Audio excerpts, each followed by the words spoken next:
What is going on, everybody? What is going on? Good morning. Good morning. Thank you, everybody, for being here. Wednesday, December 31st. That's it. Final show of the year. Final show of 2025. Already the second show in the morning. How about that, huh? I sound like I have a little bit more energy. Maybe I got coffee into me a little bit earlier today. Thank you very much for being here. Appreciate you guys hanging out, being a part of the show. Phenomenal year. Thank you, everybody, for hanging out over the course of the last 12 months. I appreciate that. Final live show of the year. We're back on, Friday after the Lakers take on the Memphis Grizzlies. Lakers finish out December 31st by getting their ass kicked, by losing to the Detroit Pistons. What are you going to do? Thank you very much for being here. Got a number of topics that I want to get into.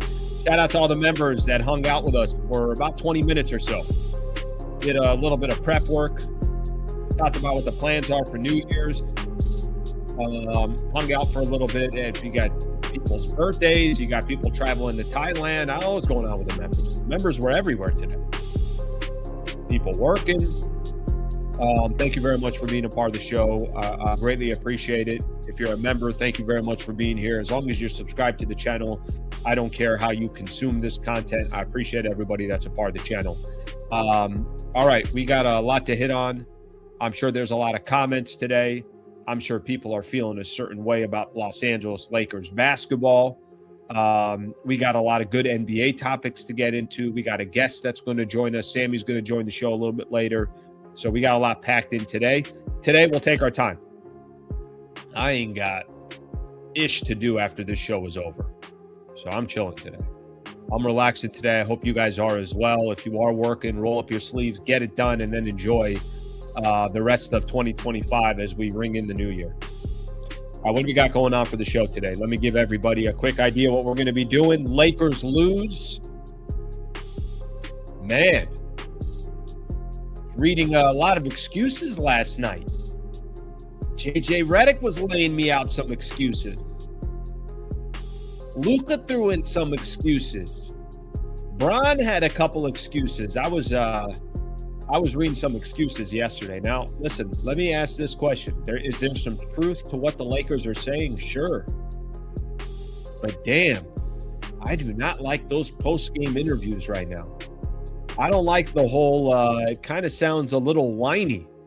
It sounds like, things are not going our way. Well, if this happened, if that happened, it's freaking life. We'll get into it. We'll talk about some of the excuses coming out of that game yesterday. Lakers obviously lose to the Detroit Pistons, so we'll do that. There was an article. Jake Fisher had something out. Jake Fisher, part of Bleach Report's been on the show before. There was an article about DeAndre Ayton, and I think we're getting something very.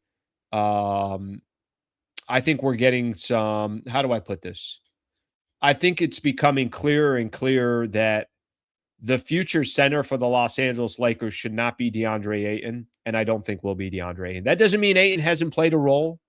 It doesn't mean Ayton didn't come at a discount. It doesn't mean that Ayton hasn't done a good job this year. But I think if you're looking long-term, I want to talk a little bit about DeAndre Ayton in regards to that. The games that Austin Reaves has not played in, I see a tremendous, I see a real impact when Reaves is not there. I think that's a conversation in its own. I was telling the members, this is one of the topics that I want to have. And then I had members jumping all over me. They're like, Sliwa, if Reaves was in there, they're still losing by 20 to the Pistons. Reaves isn't going to change the points in the paint differential. Reaves isn't going to change the offensive rebounds and the defense and everything else. All right, let's have a Reaves conversation. We'll have a Reaves conversation in regards to not having him on the floor. What I think is a real trickle-down effect. We'll do that as well. Desperate for a trade.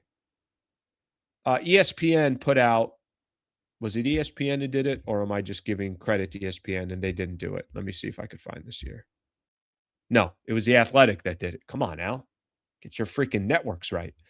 The Athletic had put out there 5 teams desperate for a trade. Lakers are one of those teams. I want to get into that article. And I also want to be strategic here because if the Lakers are going to go out there and make a trade, that's fine. But don't try to save this season. Just be smart. Let every plan that you make have a long-term view on it. And, obviously we'll keep that in mind as the conversation continues. I want to have a LeBron conversation.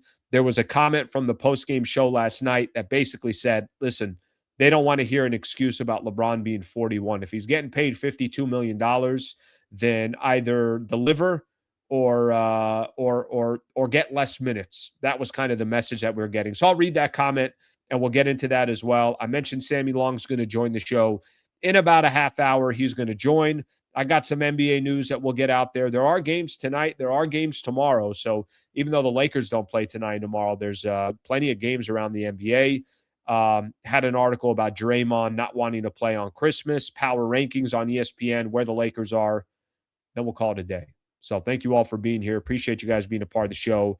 Let's take a look at some of the comments here as we go. I will tell you this. One of the things I do love, these comments are freaking active. I mean, if I put up a video, and this is something that you could tell, I could tell you this because, obviously this is what I pay attention to on the channel. How active is the channel? How active are the comments? How active are the chat? How active is the chat? That's a healthy channel because, you got a lot of people that obviously want to give their opinion. They're very involved in the channel. So I love when I see all these comments on here. Let's take a look at a couple of them before we get started. Rob Palenka got suckered into that trade for Luka. Give up 2 players, top 75 all time, both ends of the court, as does Max Christie for a slow-footed shot chucker. Okay. All right. Didn't know that's how we were going to start today. Let's get another one in here. So we have somebody here that's going to go at Luka, which is fine. We talk about Luka's flaws and everything else. I was doing that yesterday with Trevor Lane, so we don't shy away from some of that stuff. Thank you for the members only show. Got it, brother. Appreciate it, Jay. Jay's birthday, by the way, is as well. We got 2 birthdays in the chat here. I will find the other birthday, but Jay's birthday here. You guys should give Jay a quick shout out here. Don't think Ayton is the center for the future. Don't disagree. Let's get a couple more in here. Great game. I missed the fourth quarter. What happened? Nothing. If you missed the fourth quarter, then you watched the best part of the game. You watched the first 3 quarters. Another birthday shout out here. 2 birthdays on the chat today. Both of them were members as well. So give some love here and give some love to Jay. 2 people that have been on the channel for a long time as well. So shout out to the 2 birthdays today. All right, let's get the show started. Let me get one more in here. Let's see. The morning Luka cannot continue to put up shots and getting nobody involved. His shots get nobody in rhythm, which affects their defense. I don't disagree, by the way. I don't completely disagree, by the way, when it comes to the shot selection. I just don't know if he has many options right now. And I don't think that's a winning recipe. So just so you know, I think we're both on the same page from that perspective. I don't think we're too off from that. Did I give a shout out to the wrong birthday person? Is it Peter? Is it Jay? Happy birthday to everybody. Okay. I don't know. I'm trying to run a live show here and I'm already screwing up. All right, let me start with some of the topics that I have in mind here, and we'll hit on some of the stuff that we're talking about. So Lakers lose yesterday. They lose to the Detroit Pistons. One of the things I told everybody is I'm looking forward to yesterday's game because I think it was really, really difficult for me to walk away from the game against Sacramento and say, that's it. Lakers figured out all their problems. They lost 3 games in a row. We're getting blown out in all those games, but they're good now. They beat Sacramento. If you guys remember, there was a little bit of this yesterday where I'm like, let's, pump the brakes here a little bit. Sacramento Kings are an awful team. It's in their best interest to lose games, not to win games. Domantas Sabonis is out. Will he get traded? Zach LaVine, he's going to get traded? He was out as well. Keegan Murray was out. I wasn't really all that excited about the Kings win, other than the fact that the Lakers just needed some positive momentum, and they got it against the Kings. They got to win, and you move on. Here's what I didn't like after the game. Lakers lost. That's it. They got beat. Detroit's clearly a better team. I think I mentioned this in the post-game show last night.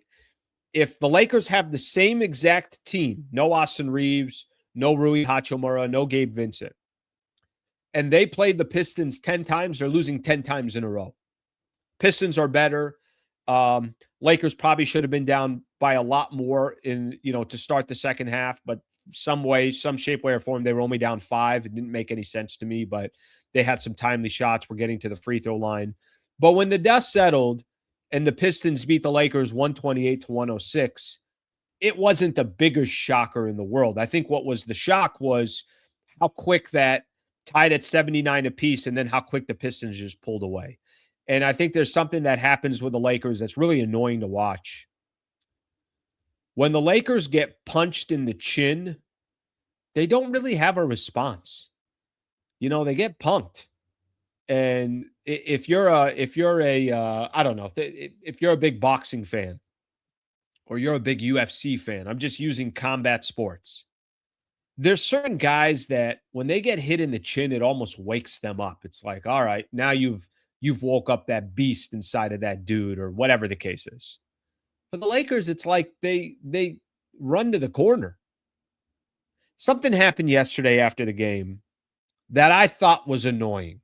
I'm not telling you that there isn't some truth to what JJ Redick is saying or what some of the players are saying. I'm not telling you that there isn't some truth to it. But I don't want to hear the head coach and the players whining after a game. Just my own perspective here. Here's what JJ said after the game. He said, I think there's probably a level of frustration when you're turning the ball over and you're feeling like you're getting fouled. There's frustration there for sure. But I mean, again, I said it even here. We said it this morning. They're going to foul every possession. It's just you got to play through it. Okay? Read a little bit more here. He said they're going to foul in every possession, probably 3 or 4 times. He said this pregame, and that's not a knock. I'm not saying it in a negative way, but they're going to foul 3 or 4 times on every possession, and the officials are not going to call a foul on every possession. So basically what he's trying to say here is the style that the Detroit Pistons play in, we'll see if we're going to get calls or we're not going to get calls.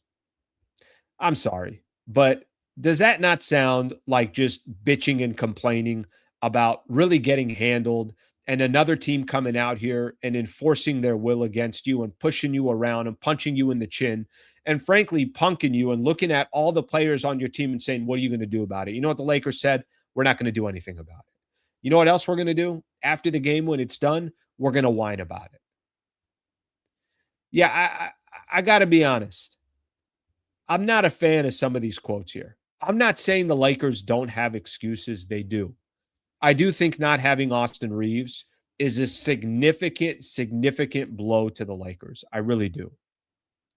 But how about this, just as a concept and an idea? What do they say? Styles make fights.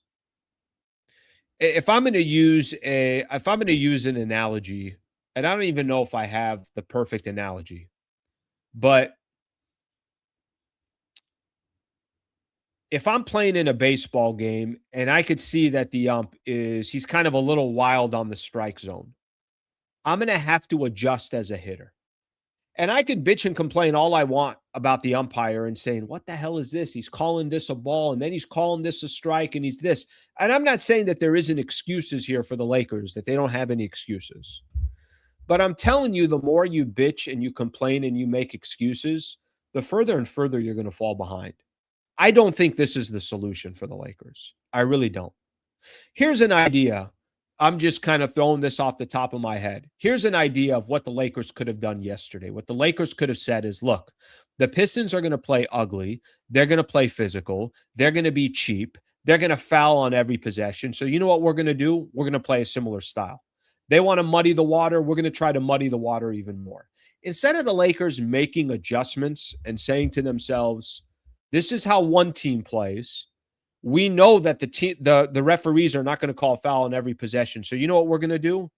We're going to try to do the same exact thing against Cade Cunningham, some of these other players. We're going to try to make it ugly as well. And you know what? If we got to sit a couple people down on their ass, then we're going to sit a couple people down on their ass. We're going to play a physical style as well. Instead, Lakers make no adjustments. They try to just play their game, even though they know they're undermanned and their game's not going to work against the Pistons. And then they also complain about it when the game is over. Let me ask everybody a question here. Does 74 points in the paint have anything to do with an official not calling any fouls for the Lakers on the other end? Does 63% from the field for the Detroit Pistons have anything to do with how the ref is calling the game on the opposite end of the floor? Lakers are so worried about their offense and fouls being called and getting the right shot for themselves and Luka getting his and LeBron getting his. No one gives a flying F about the other side of the ball. That, to me, is the biggest issue with the Lakers. They sound like whiners. They sound like they're complaining. They sound like woe is me. And they're so worried about the wrong side of the floor. I'm not telling you that the Lakers are not undermanned. I'm not telling you the Lakers without two starters, Gabe Vincent, they need these guys. Like, there's such little depth and there's such little talent on this Lakers team. And there's such a, wild question mark of whoever comes off the bench, if they're going to be able to contribute or not. They need everybody. But damn, are they not starting to make some real excuses about what's wrong with the team and the referees and everything else? I mean, JJ was doing it before the game even started. I just don't think that's a winner's mentality. I just don't.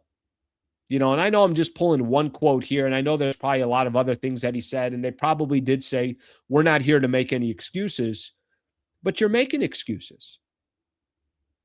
Nobody wants to hear I'm not making excuses after you just laid out 5 different excuses. Let me read a quote from Luka.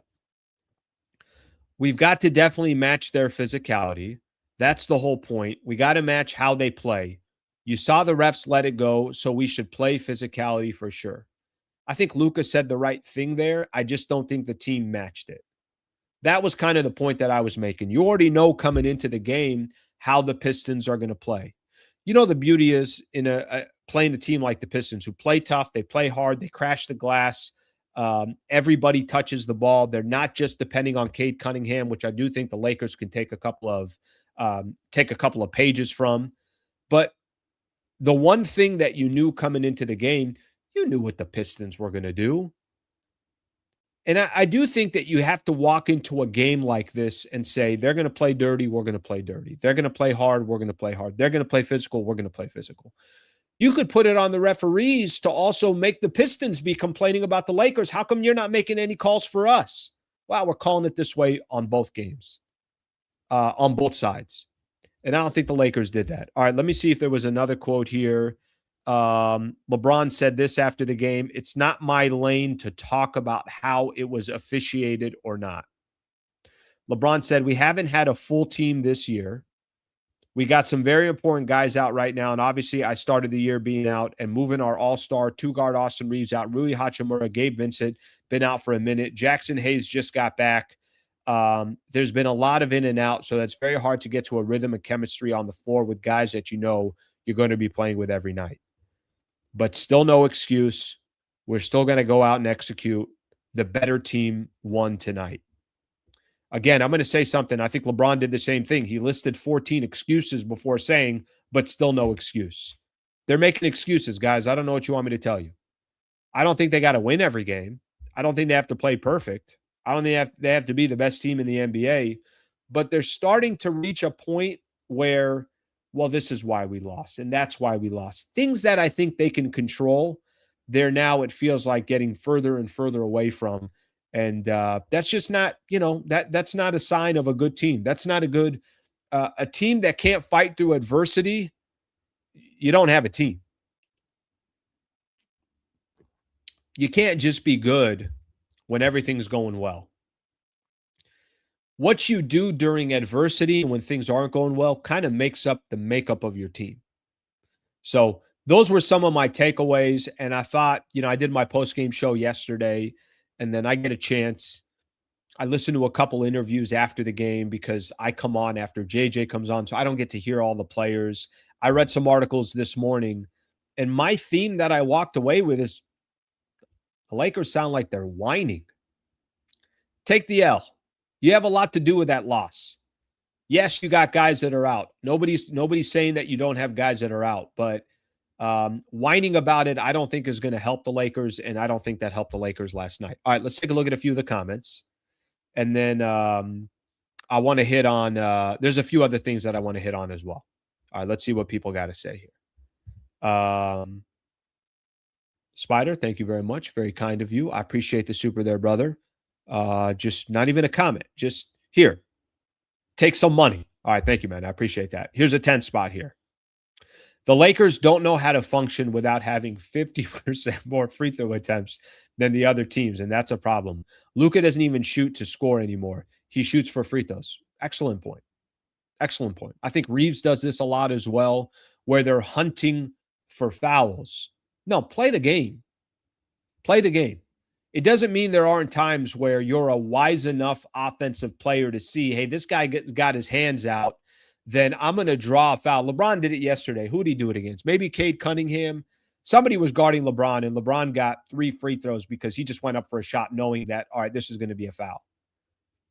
But you can on multiple possessions be hunting for fouls. What happens then is you stop playing the game of basketball. Now you're playing a completely different game. That's why I hate when, think about the James Harden days. Luka does it at times. LeBron does it. I hate players that just hunt. It's like, all right, this isn't even basketball anymore. Shai Gilgeous-Alexander, some of the greats do it. I don't even blame the players for it. I blame the referees for bailing them out on some of this hunting for fouls stuff. Thank you for the 10 spot, brother. Appreciate that very much. Very kind of you doing so. So thank you very much for that. I agree with you, Slee. They were literally the opposite of excuse makers at the beginning of the year. Yeah, I think there's some truth to that. I think their identity is changing right in front of us. Speaking of identity, I got one more quote here that I'm going to read for everybody. This one, I'll share my screen. Actually, I don't need to share my screen. Here's what JJ said yesterday. Somebody asked about their DNA, their identity. Here's what he said. Still trying to figure that out. And I know it's maybe a cop-out, probably is. But I do know that we have had a lot of stops and starts, and we've tried to not just the staff was in our team, the players. Okay, let me keep reading here. We really tried to play the right way every night and have the right intent. The flow of lineups and rotations, all that has been challenging for everybody. I think of our team last year, it's different, and our identity will eventually be different, but we didn't get that identity till late January. So basically saying that they really, at the end of the day, they do not have an identity yet. You should have an identity by now. By the way, this doesn't have to be a long-winded answer. Yes, we have an identity. What's your identity? We're going to work like hell. We're going to roll up our sleeves. We're not going to make any excuses. We're going to do everything in our power to try to win every single night. That's our identity. Your head coach is a big piece of the identity. Your head coach should be kind of it's a version of what your team should look like. If JJ doesn't know what the identity is of the Lakers, then you sure as hell know that the players don't know what their identity is. If I'm going to be honest with you, terrible look for JJ Redick in the last 12 hours. We don't even have to go any further back. I hated the post-game show interview excuses, and I don't like when somebody says, what's your identity? And it takes you 2 minutes to try to figure out on the fly what your identity is. The identity is what you are. If I'm the CEO of a company, I know what my identity is. I know what my DNA is, and that has a trickle-down effect to the rest of the players. So there's another one here. Let's see what we got here. Slee, my boyfriend's starting to get jealous. I watch your post shows and morning shows. Bring him in. Tori, bring him in. We could do this together. Do date night with Sliwa. Some of those early tip-offs, 4:30 tip-offs. I do a post-game show around 7 o'clock. Tori, bring your boyfriend in. Sit around. Light a couple of candles. You kidding me? What do you mean he's getting jealous? I don't want you to use me this way, Tori. I want you to use me the right way. I've told you guys before, this is a relationship show. Relationships are made listening off this morning show and post game show. I bring couples together. It's like a therapy session. All right, let's keep rolling here.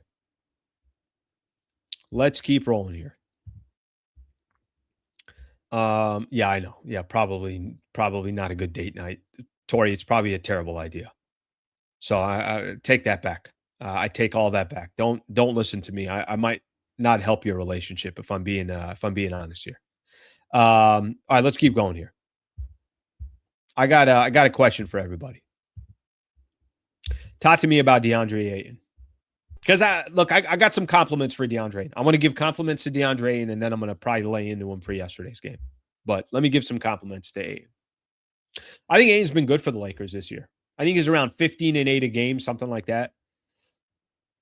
I'm a fan of what Ayton has brought to the table.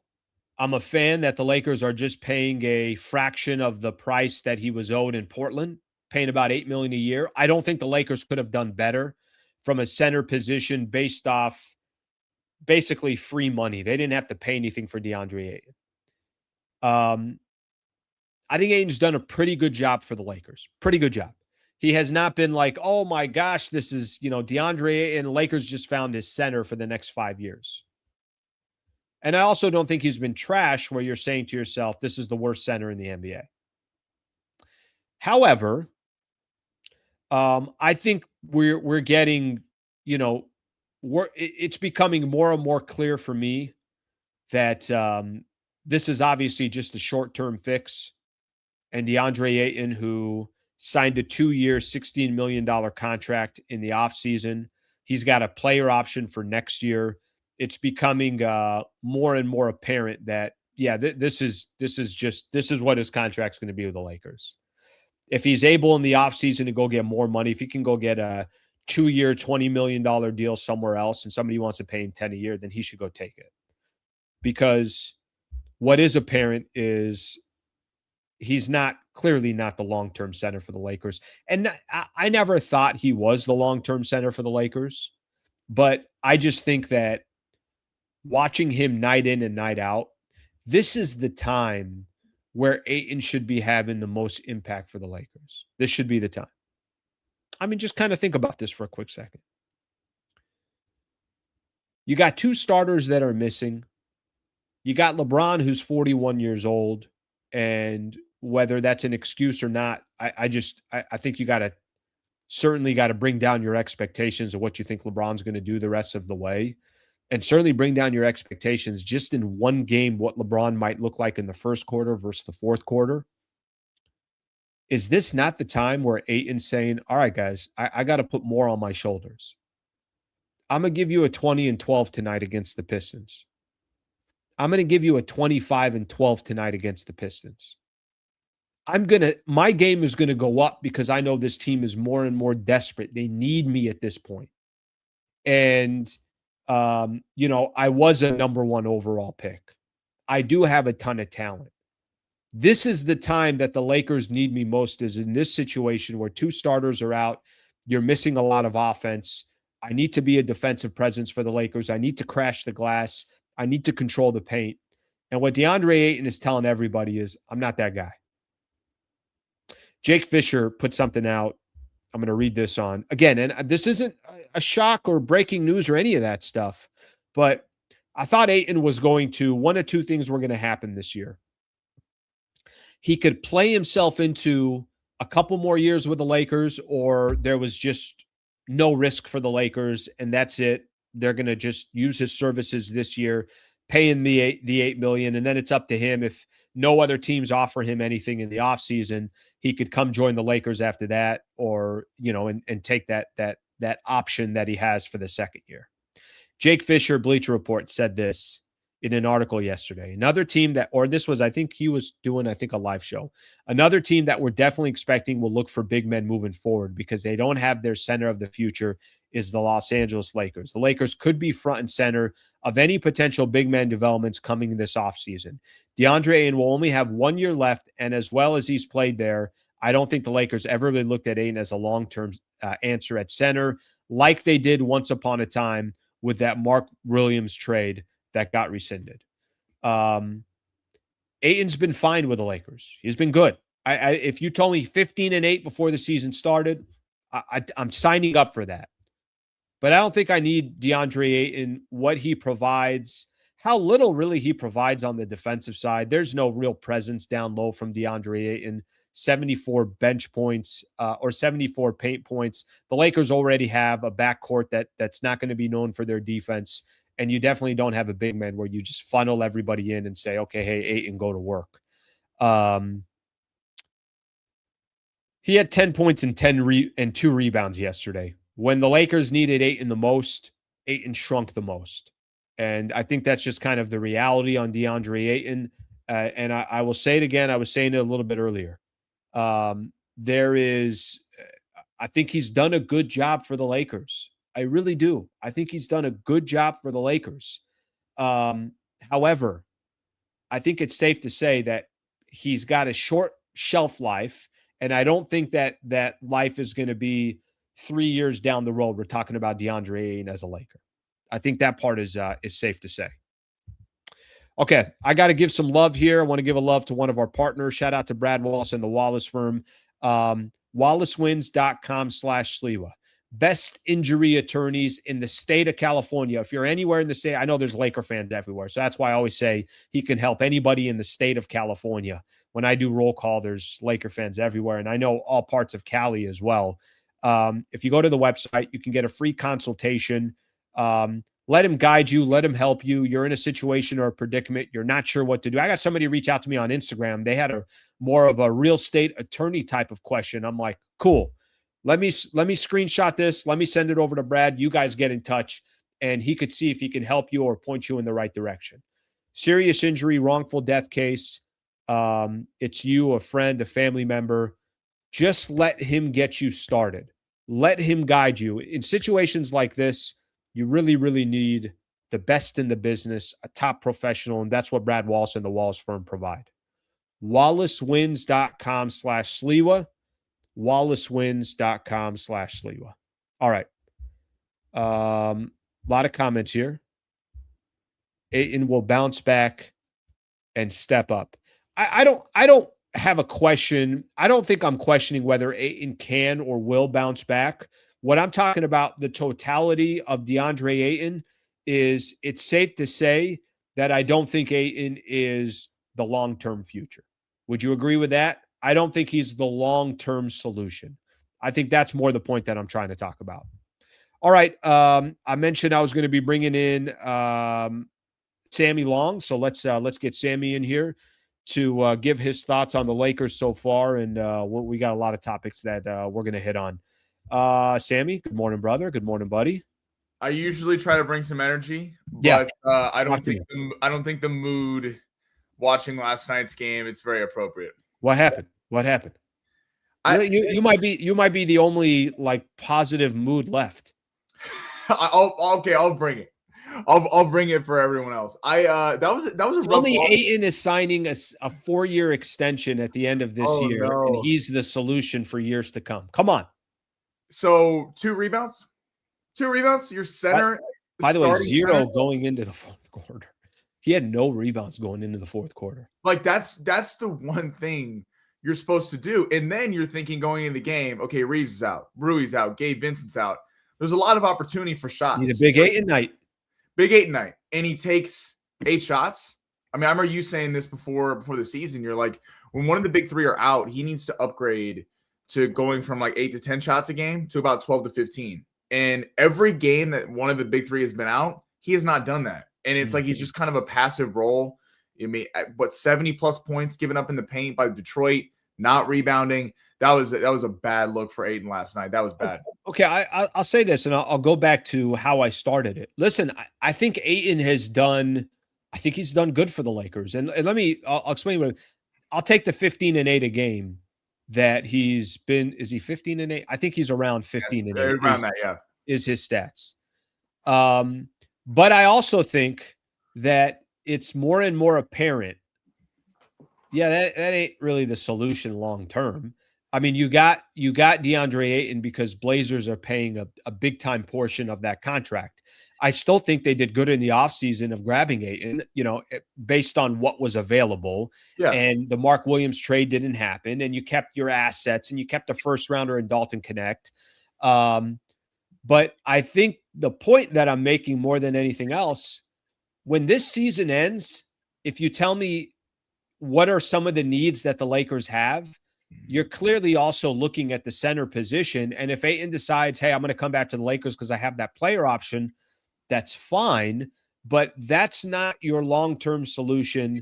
And that's the point that I'm making. I don't think Ayton's been awful for the Lakers. No, he hasn't.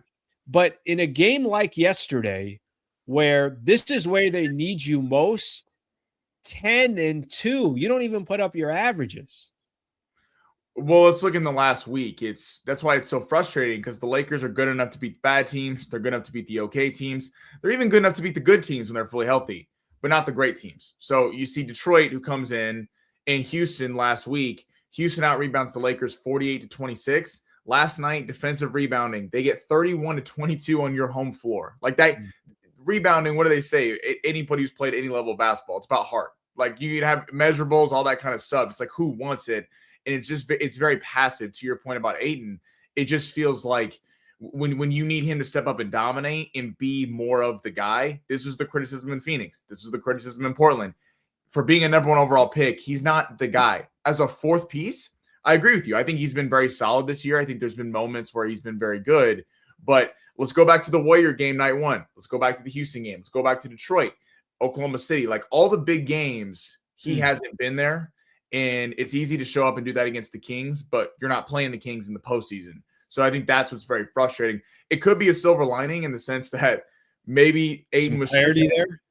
Right. Maybe he was tricking the Lakers through the first 20 games into thinking that, hey, this is a franchise center. And clearly when they step up in competition, he's not a franchise center. So could be a silver lining there, but definitely very frustrating when it feels like the opportunity and talent is there. Yeah. Listen, I think what was the most exciting thing about getting DeAndre Ayton, honestly, it was the buyout. That was the most exciting. It wasn't, and that was the same thing with Marcus Smart.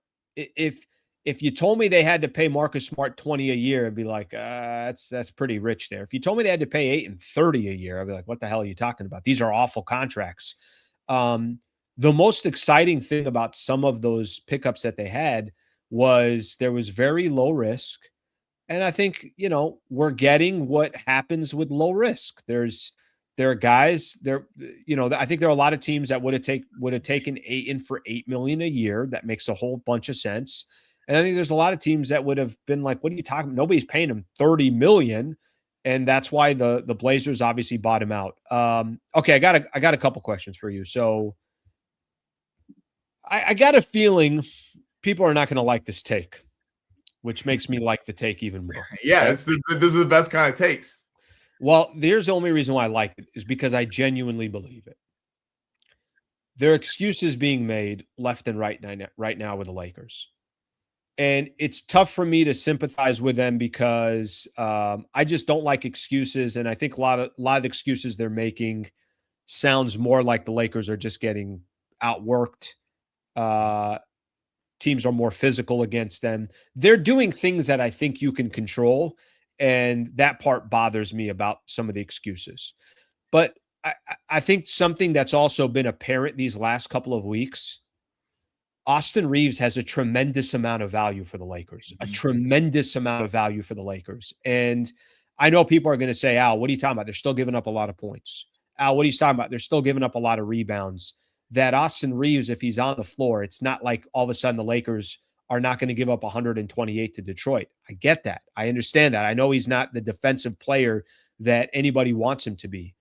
But the trickle-down effect of not having Austin Reaves is significant. And I think if you're another team out there or you're the Lakers out there, I think these last couple of weeks have shown just how valuable Austin Reaves is by not having him on the floor. Completely agree. I mean, you look at 97% of the chat is going to disagree. I think so. But go ahead. Hey, go ahead.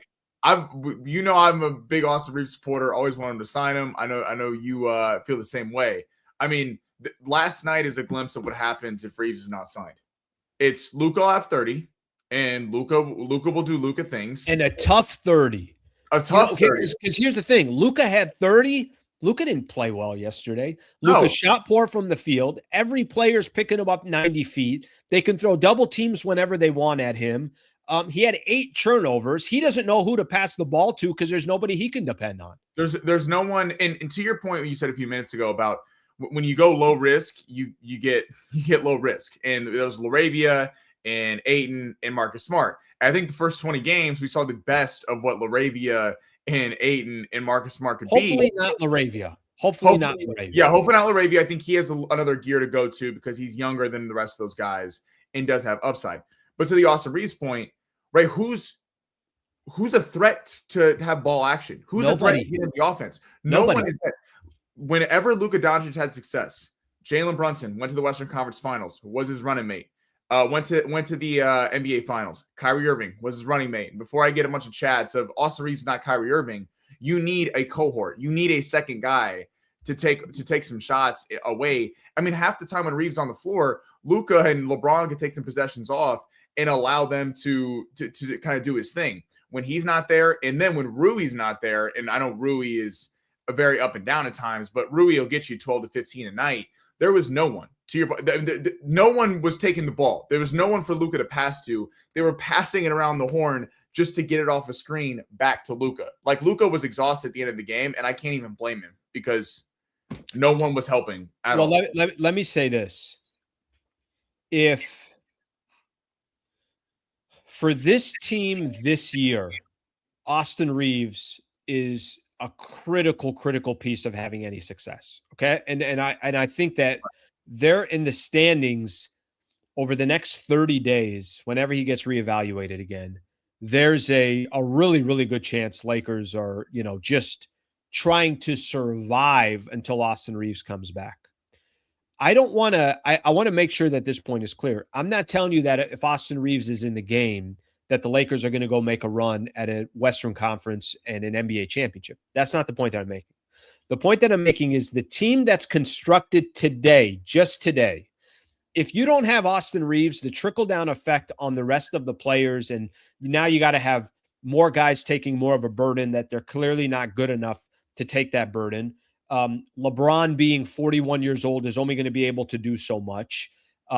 There's a huge trickle-down effect. I'm not telling you that Austin Reaves is the perfect fit for Luka Doncic in the future. That's not the point I'm trying to make.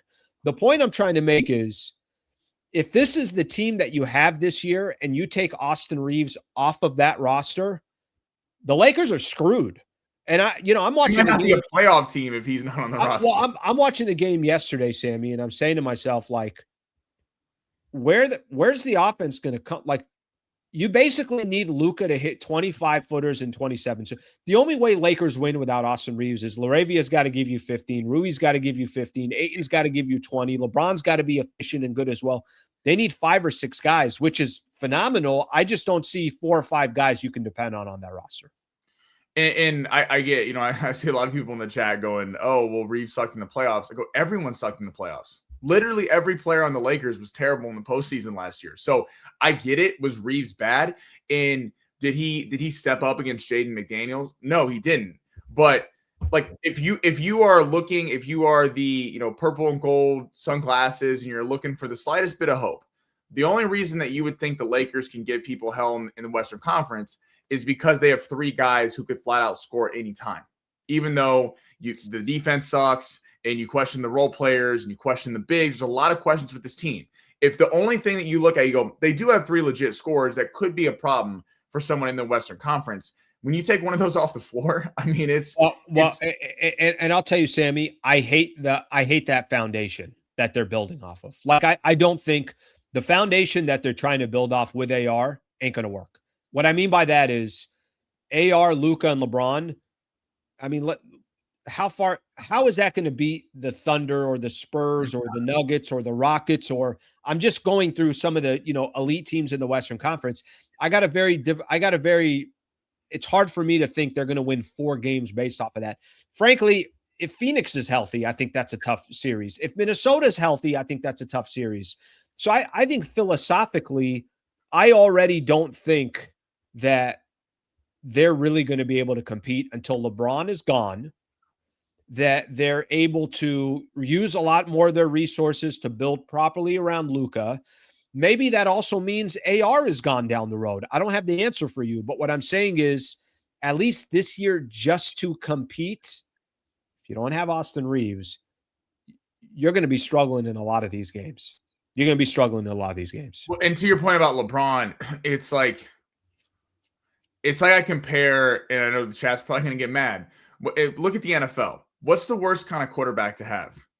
Kirk Cousins, Dak, the guys that win you a lot of games. They don't really win you playoff games. They sell a lot of tickets and they put up big numbers and they're super popular. And LeBron is obviously not talking about his career, not comparing him to Dak or Kirk Cousins, because he's one of the greatest players of all time.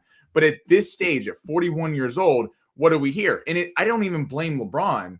He can't play defense every night because he's 41, and that's understandable. He's literally, his body's going to break down by the end of the season. And he's not quite the same player he once was, but at the same time, he's getting paid a max level salary. So the Lakers, to be even successful, need him to be that every night. So a 17-point night for LeBron last night is part of the catalyst of why they're losing. And that's not to put it all on LeBron. The rest of the team was terrible. He was the second best player on the floor last night. So it's like the Lakers have this weird situation where until LeBron is gone and that money's freed up, they're kind of stuck with this. Like, this is kind of the roster that it's going to be, unless you're going to make wholesale changes and trade LeBron or trade Austin Reaves or something, which comes with it a whole different set of standards. There was a post game.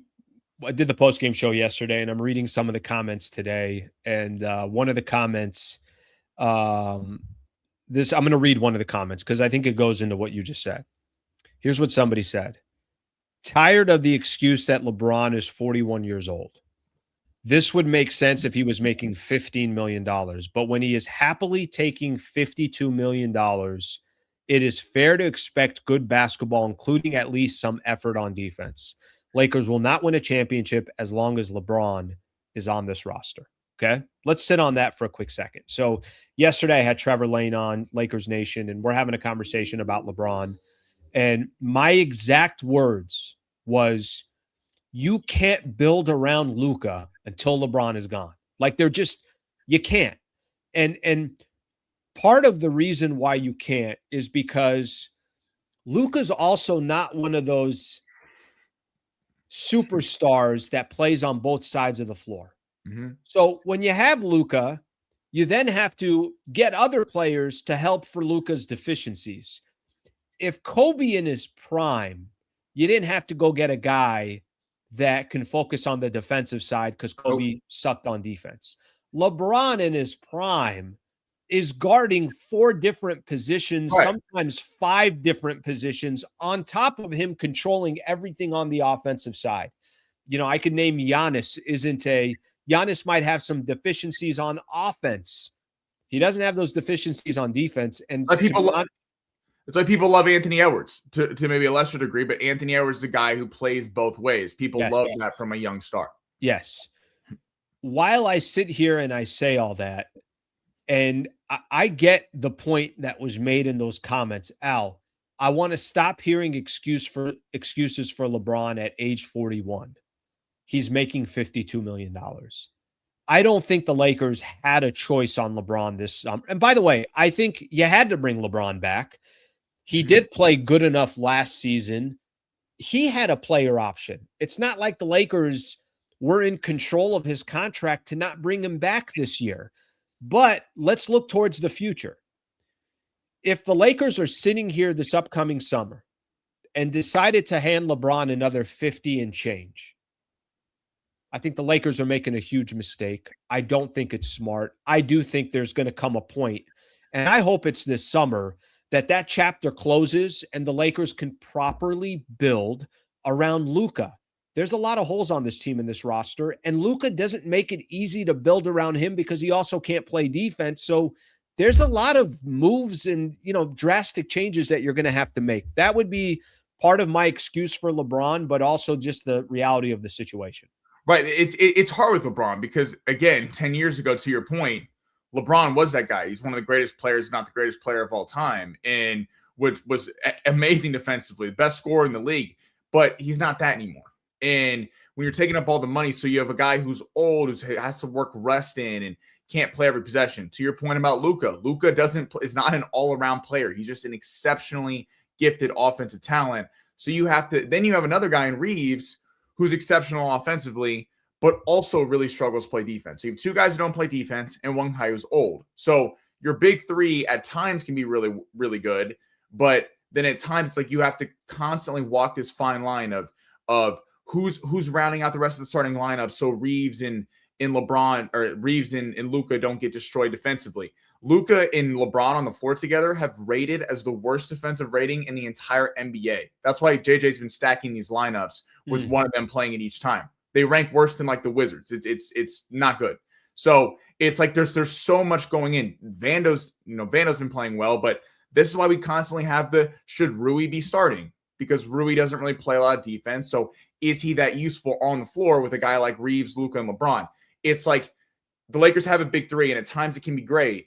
But then at times you realize you're like, there are a lot of problems that the deficiencies for various reasons of the big three create. But them taking up all the money is why the Lakers don't have the bench to really round this out.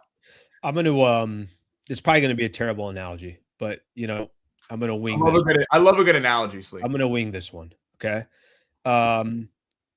There's certain ingredients that are phenomenal by themselves, but don't mix together. There's nothing that the Lakers have ingredients wise that you're looking at yourself and saying, my God, this makes a perfect dish. There are certain players that will complement each other that, you're saying, if I'm just giving some examples, De'Aaron Fox and Victor Wembanyama don't hurt each other. They complement each other. I'm just using that as an example. Shai Gilgeous-Alexander, Jalen Williams, Chet Holmgren, Isaiah Hartenstein, Alex Caruso. Do any of those guys hurt each other, or do they all kind of complement each other? They work into a well-oiled machine. Can I tell you something actually kind of funny? Yesterday, watching the Pistons, I'm watching the way they play. If I were to build a team, it's not identical to this, but I think there are some characteristics that I really like from the Pistons that I wish the Lakers had more of. If I could build a team for Luka, you know what I want? I want guys that crash the glass. I want dogs all over the floor. I want rebounders. I want guys that will put you on your ass.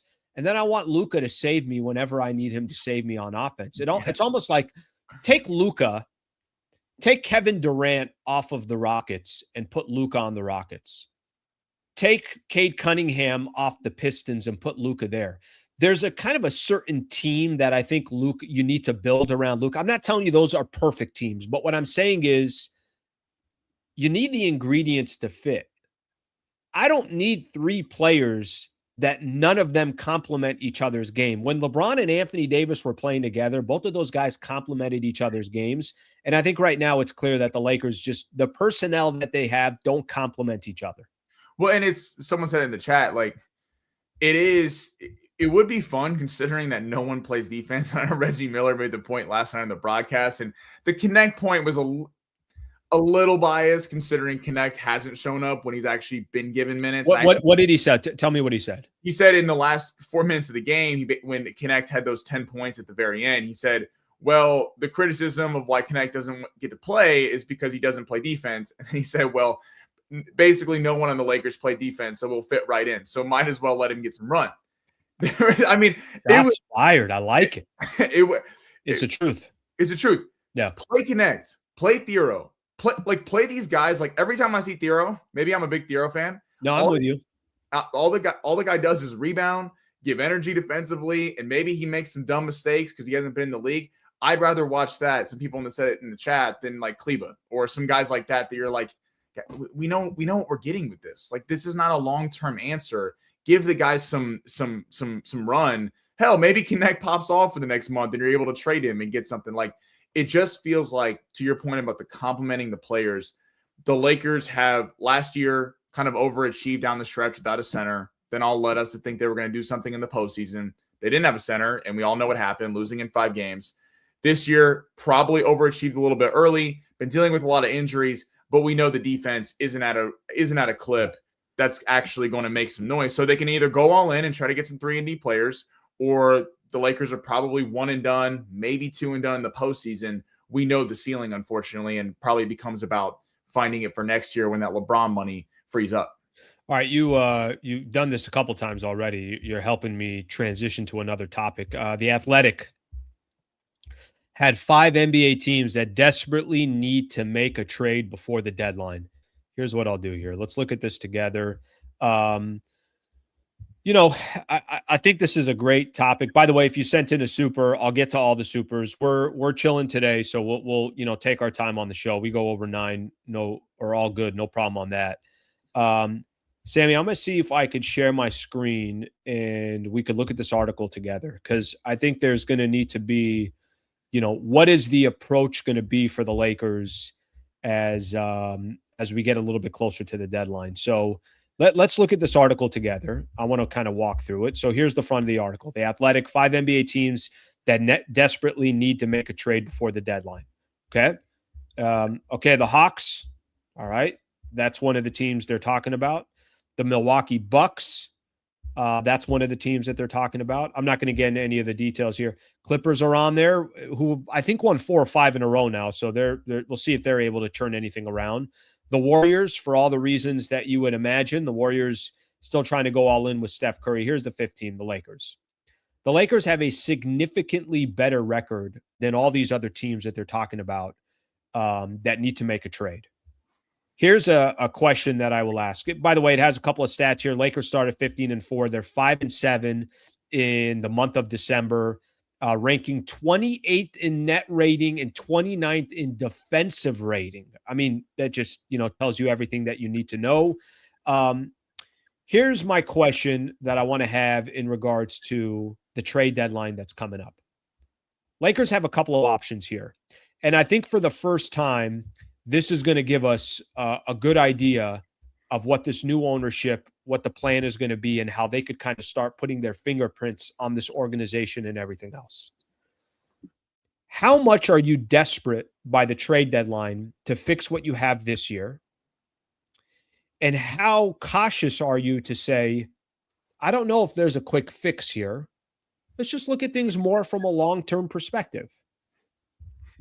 I will tell you this. If the Lakers make this trade to only help this year, and it's not more of a 2-3 year type of trade, here's a guy that we're going to have with Luka, or a couple of guys that we think could be with Luka for the next couple of years, I'd be a little bit concerned if the Lakers are making a move that's in the short term and not the long term. Would you agree with that? I completely agree with you. And I think Rob Pelinka, and they've signaled it by not giving LeBron an extension and a contract. If they were about, hey, we're just about, that obviously there was a whole offseason kind of drama with LeBron.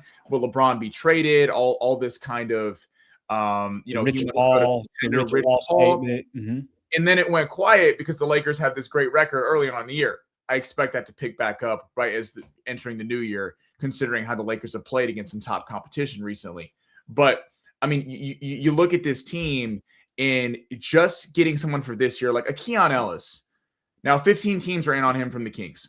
Mm-hmm. He's 25. So if the Lakers go get him, you're like, okay, that helps this year, but it's also in plans for the future. I'm okay with that. Only thing I'll say about Keon Ellis, I think he's in the final year of his contract. So you better also have in mind that you're bringing him over and he's staying here. But listen, it's fine. Go if you think Keon Ellis is the right guy. I would say maybe not the I wish he was a couple inches taller. Let's put it that way. But if it's Keon Ellis and he's here, like I'll use as an example, Dorian Finney-Smith. I love Dorian Finney-Smith. I like the idea. I like the concept. I thought it was a perfect fit. Not at 32 years old. Well, if it's not 32 and he's also just here for a couple of months and he's gone, you gave up 3 second rounders. Obviously D'Lo was in there. You didn't keep DFS for a couple of years to play with Luka Doncic, whatever the case is. So I think if Herb Jones is a great example. At least that guy's under contract for a couple of years, but keep going on your Keon Ellis point. Well, just like Keon Ellis, Herb Jones, guys that are young that, listen, if they're going to help this year, that's great, because we're all, as fans, we all want them to be good this year, and doing stuff for the future, trading for future draft picks is never the sexy option that sells to everyone, but it can be the best option, because the Lakers aren't just one 3-and-D piece away. They're a Herb Jones and a Keon Ellis and multiple guys coming into the team. But then you go, okay, maybe the Lakers have a shot if they get some excellent wing defenders. One guy is probably not changing the fortunes of the entire, Western Conference, considering how stacked it is, though it would be nice. So if you're getting a young player who you know is going to be here, to your point, in the future, I'm fine with that. But the Lakers have already signaled to LeBron, you're not making a max level salary. If you're back next year, I'm thinking it's probably 15 million, 10, 15 million, something like that. You're not taking up all the cap space. The Lakers, from the AD trade years ago, for years have really been kind of hamstrung with draft picks and things to trade because of that deal. And you got a championship of that deal, so I'm not going to sit here and crap on it. But you're finally kind of becoming free about that with this year. After this year, considering they didn't take all the picks for the Luka deal, LeBron's about to come off the books. You're going to be able to go star hunting with a legit star that people want to play with. I don't think Anthony Davis would have had the same allure that Luka Doncic has. So you're almost there. You're a half season away from having all that. It would be a shame, I don't know what you think, Alan, to give a lot of those assets away when there's some big names coming up for a guy, a 3-and-D guy that maybe they'll leave. Are they really one player away from being in contention? This is why the trade deadline is so interesting to me, because this is the first trade deadline of new ownership. And I think new ownership is going to give, I have an idea of what they'll do from a reputation, what they've kind of built, the reputation that they've built. I think it's safe to say that the Lakers, since Dr. Jerry Buss passed away, they've been chasing their own tail every single year. It's like they're trying to hit a home run. They're trying to, by the way, and listen, the Lakers have had success doing this. So I think there's a little bit of their reputation. Stars always end up with the Lakers. Go look in the, go crypto.com, see all the retired jerseys, all that stuff. But here's what I will tell you. If new ownership, this is what I think they'll do at the deadline. I think they will be aggressive. I think they will try to go get players. I still think they could be a big-time headache in the playoffs if everybody's healthy. I agree. And if they make a move at the trade deadline that makes sense. If you go get a couple of defenders and now all of a sudden you get a 3-and-D guy or a couple 3-and-D guys, maybe you get somebody else in the buyout market that just happens to be available. I still think they could be a headache this year. But what I don't want them to do is chase something that's not there. And then it hurts the summer, and then it hurts the future. And I think Pelinka and the Lakers have given every single indication they want the flexibility. They want to, they're valuing, hopefully, their picks again. They're valuing their cap space. So I don't think they're going to do something at the deadline that's careless. And if they don't do something that's careless, then I think that that the Lakers are building properly and wisely for the next couple of years, and they're not hanging their hat on, well, we got to get one more while LeBron's here. That just probably is not realistic.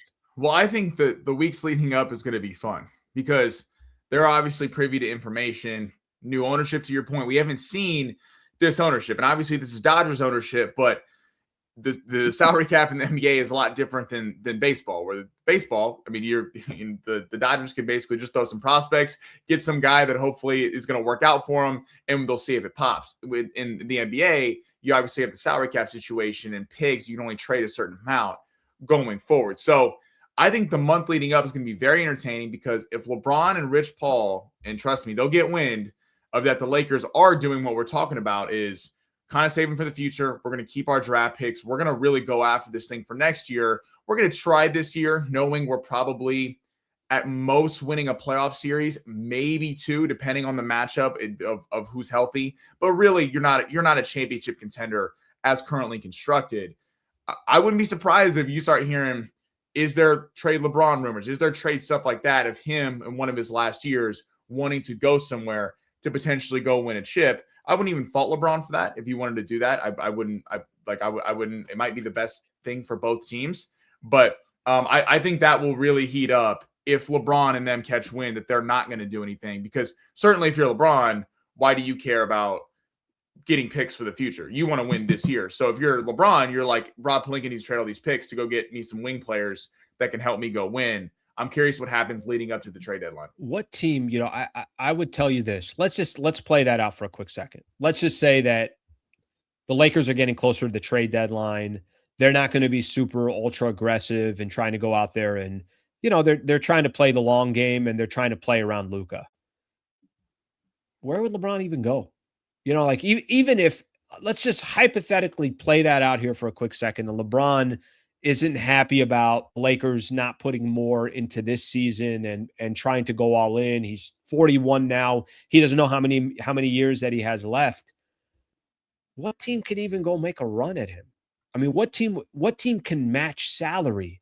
And I don't think the Lakers are going to, go buy out LeBron James. Maybe I'm wrong on this, but I don't think that would be happening. Yeah, I just don't know what leverage LeBron has at this point, nor Rich Paul, to get anything that they want other than, all right, we'll take our chances. And in the playoffs, you get more rest, and hopefully the Lakers are healthy and they make a couple of small moves and they'll just take their chances with some of, one of the greatest players to ever play the game and one of the best offensive players in the world right now. I think some of the chat's saying it. I think you got the Knicks because them and the Pistons do look like the two premier teams in the Eastern Conference.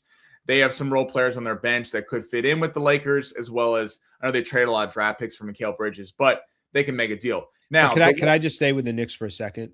How do you match $52 million? Yeah. And I guess I don't think the Lakers would want Karl Anthony Towns back. So I'd take Karl Anthony Towns back. Really? Yeah, I would. I don't know how many years he has left on his contract, but you take Karl Anthony Towns, at least you kind of, and are they better with LeBron than Karl Anthony Towns? Don't they need a big? My problem with Karl Anthony Towns would be the fact that he has kind of like AD at times in the postseason. 100%. Not physical enough and has shrunk in the biggest moments. And I like watching the Pistons last night. You want guys, not that they've done anything in the postseason, but like that are just physical. And I think more the finesse bigs, I don't know if they work quite as much anymore. But the Golden State angle, which other people are saying, is interesting. Now, I know Butler would have to probably come match the contract. It would make sense in that Steph and LeBron get to play together. Now, the Lakers would have to eat it and trade him to a Western Conference team. But draft picks from the Warriors would be extremely valuable in a few years because Steph's old, LeBron would be old, Draymond's old. If Jimmy Butler came back, the team is very old. And maybe you get Kuminga. I don't know what would happen. But draft picks from the Warriors, per reports on a lot of like Bleacher Report, a lot of places, are extremely valuable because if you take a first-round draft pick 3 years from now, are the Warriors picking toward the top of the draft? Unlike teams like the Knicks probably aren't going anywhere. Teams like that aren't going anywhere. It would be interesting. I'm just curious if that becomes a real talking point of him getting dealt if the Lakers are not if they're not going to make a move and they're going to know that before we do. I think I thought about that more during the offseason. I don't think I've given that much thought now. I just think it's going to be too complicated for them to try to, do something like that. And we'll see. Maybe the pressure gets heated up. Maybe it doesn't. We got about 5 weeks left until the NBA trade deadline. But I do think we're both on the same page of this. If they make a move, then that move has to make sense around Luka, and that move has to make sense for years to come rather than a quick fix. And I have a lot of confidence that new ownership isn't going to try to make a quick fix. I think they understand you want that meal in the microwave, or you want to, bake it at 400, give it the proper time. I think there's just ways.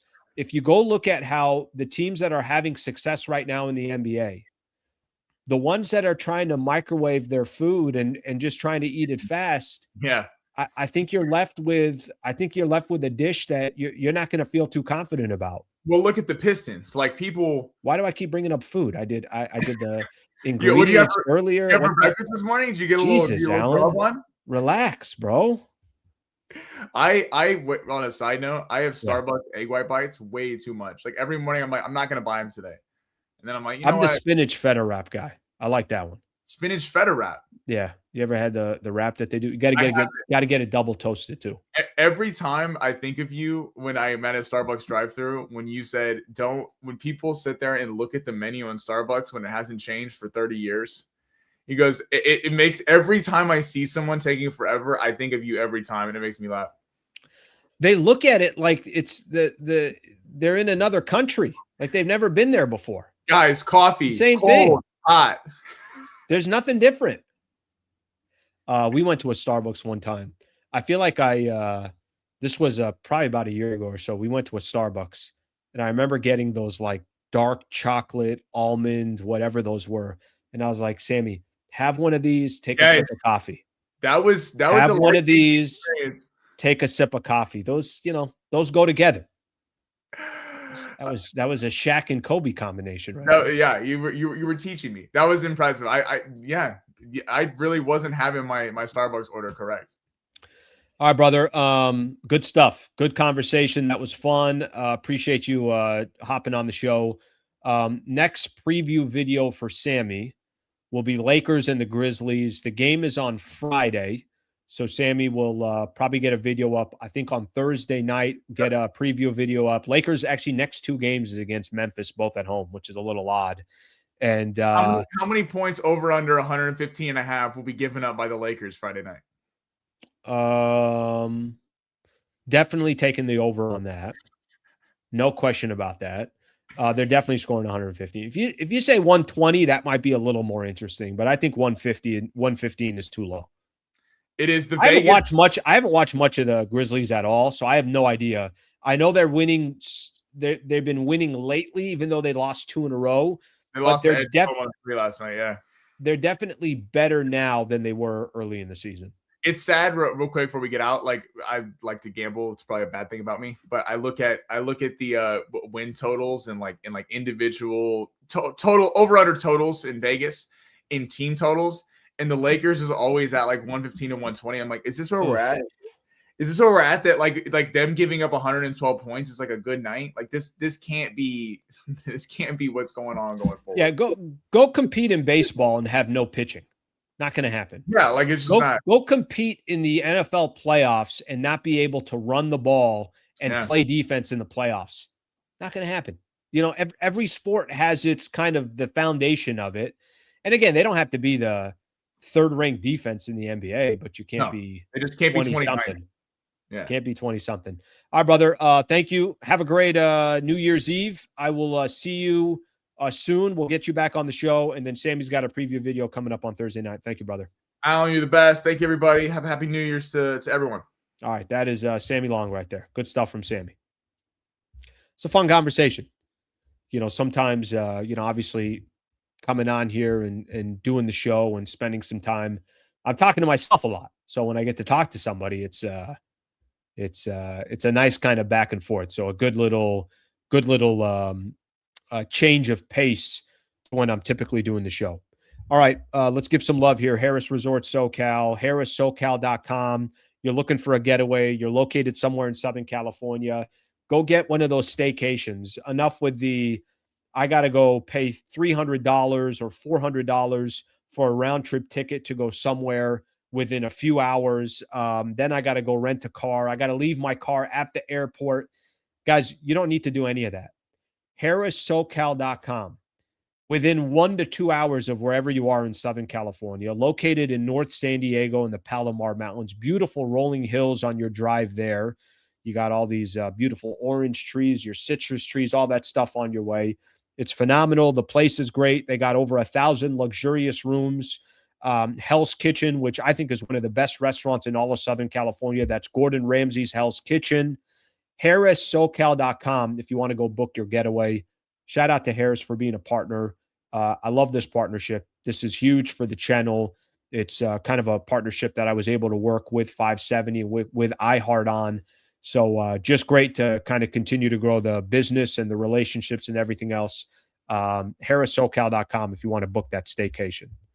Okay, I'm going to read comments, and then we're done. Then we're going to get out of here.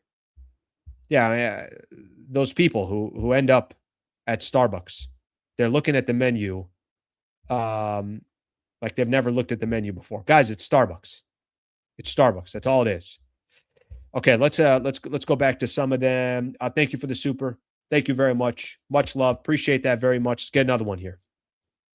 Here's the deal. They need to make a trade. Austin Reaves and Luka take LeBron off the team. They can't beat any of the top teams. Look at the team. Might not be wrong. You might not be wrong. I don't think they're going to make a trade for Austin Reaves now. It doesn't mean that can't be something that happens in the future. But here's what they do need. They need a team where the players complement each other and they're all built around Luka. If you have hesitation that happens with Austin Reaves, it's a fair argument. Guys, I can't sit here and tell you that Luka and Austin Reaves is a perfect fit because I know they're not.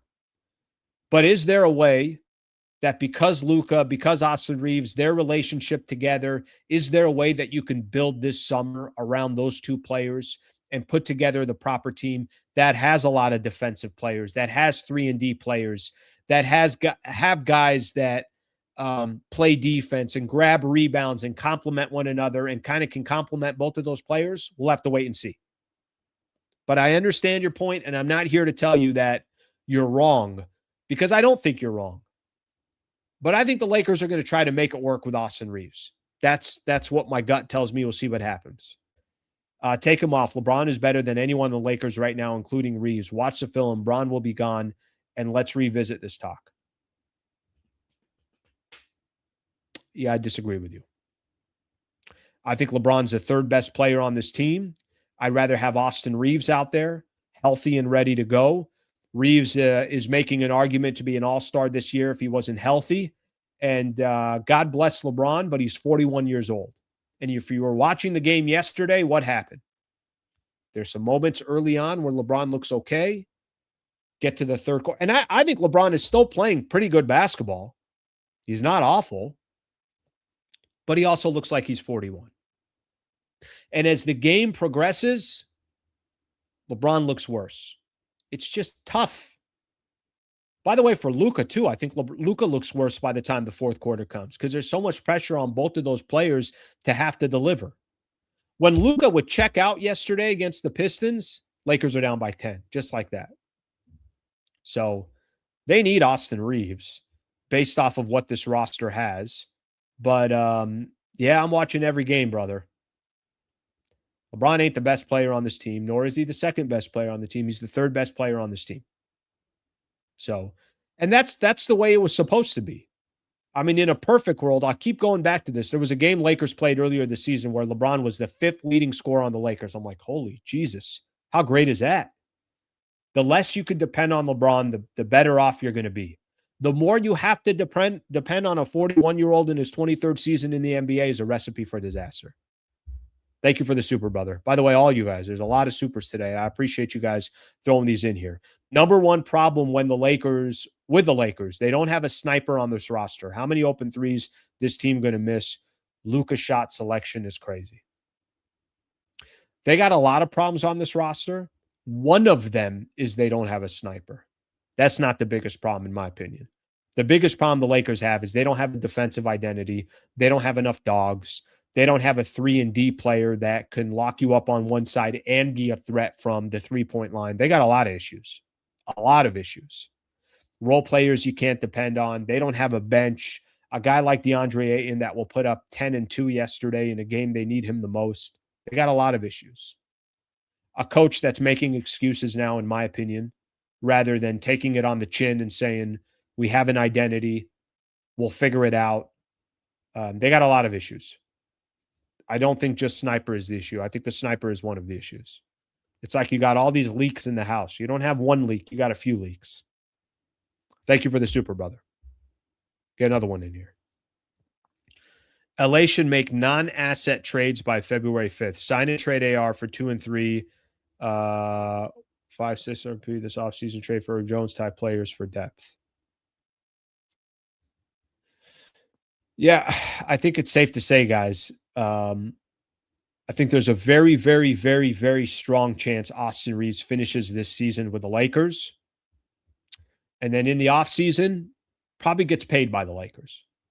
Whether you agree or disagree with that, I think that's more likely to happen. And then what happens after that, we'll wait and see. But I get the questions about the fit with Austin Reaves. I don't think Austin Reaves is going anywhere anytime soon. And I think, I think part of that also has to do with, I think Luka Doncic wants to play with Austin Reaves. Those two seem to have a really good relationship. And I'm sure if those two were butting heads or they didn't like each other or any of that stuff, then maybe it's a different story. But I think Luka has a tremendous amount of influence on what the Lakers do. And I think he's going to want to play with Austin Reaves. Maybe that changes in a year. Jones Jr., Dunn, Lopez for Gabe, Maxey, Connect. Thoughts? Yeah, I don't think the Lakers and the Clippers are going to be making another trade soon. And I think if the Clippers make a trade, they're not trading for Gabe Vincent, Maxi Kleber, and Dalton Connect. I think the Clippers will probably go make a move, and I don't think it's going to be for any players that the Lakers have, nor do I think they have interest in. I think that move wildly benefits the Lakers. So that's what I think there. Appreciate all the supers, guys. Thank you very much for all the supers. My God. Did I just do all of this and I didn't even let me see here. Did all this and I don't even think I got into any of my NBA stories. All right, we're going to get into NBA stories and then we're going to get out of here. How long are we going today? I'm already at an hour 20. Sheesh. Long show today. All good. Final show of the year. Like I told you guys from the beginning, we're going to chill here. We're going to relax. And we're going to enjoy the show no matter what, however long it takes. All right. If the music loads, then I'll play some music. If the music doesn't load, then we're not going to have any music in the background. We'll see what happens here. We got music. All right, I got a couple NBA stories I'm going to get into, and then we're done. We're going to call it a day. Really, to be honest with you, this one's kind of simple. I don't have many stories to get into. Let's see here. The one thing I will say in the NBA, there are games tonight and tomorrow. So if you're looking for some games tonight, I know it's New Year's Eve and you think that's it, nobody's playing. Minnesota plays Atlanta. I'm just going to go through a couple of the games that I think are interesting. The Suns are playing at the Cavs. Knicks and the Spurs. I like this. A 4 o'clock tip-off on NBA TV. Knicks and the Spurs. A rematch of the NBA Cup Finals. So this should be a good game. I'm looking forward to see Jalen Brunson, Victor Wembanyama. Let's see how that game goes. Nuggets play the Raptors. Obviously, they're going to be without Nikola Jokic for a little while here. Trailblazers play the Oklahoma City Thunder. Their games tonight.